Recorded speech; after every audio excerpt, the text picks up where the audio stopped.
Okay, we may have some success here. Got the return air hole punched in. I can prove that it's drawing in air. See that? I just get that close to the hole and it gets drawn in there. Pretty good.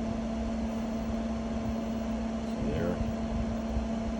And so good return air. And then back up here at the exhaust where the hot air is coming out, we still have just a tad of return air, but not near what we had. And for the most part, almost probably 90-something% of this is all hot air exhaust.